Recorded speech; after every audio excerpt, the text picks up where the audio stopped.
আওয়ামী লীগের রাজনৈতিক পতন হয়েছে, তাদের দাফন হয়েছে দিল্লিতে। স্বরাষ্ট্রমন্ত্রী সালাউদ্দিন আহমেদ খুব শক্তভাবে, উৎফুল্লতার সাথে এই কথাটি বলেছেন। তার জন্য তাকে অন্তরের অন্তঃস্থল থেকে ধন্যবাদ জানাই।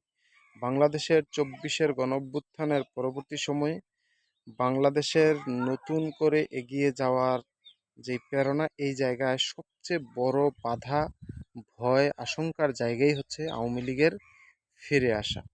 নিজেদের মাঝে দ্বন্দ্ব সংঘাতকে ঘিরেই আওয়ামী লীগের ফিরে আসার সুযোগটি তৈরি হতে পারে।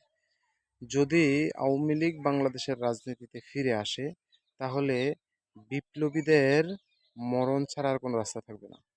সুতরাং আগামীর বাংলাদেশে আওয়ামী লীগের মরা লাশ দিল্লি থেকে যেন আর তুলে না আনা হয়, এবং বাংলাদেশের রাজনীতিতে আওয়ামী লীগ একেবারেই মৃত হয়ে উঠুক, এটা বাংলাদেশের সাধারণ মানুষের কামনা। এক্ষেত্রে যেন সরকার সর্বোচ্চ ভূমিকা রাখে, এবং যাদের ভিতরে ভারত প্রেম, আওয়ামী লীগ প্রেম আছে, এদেরকেও যেন খুব ভালোভাবে বুঝিয়ে দেওয়া হয় যে আওয়ামী লীগ একটি মৃত লাশ।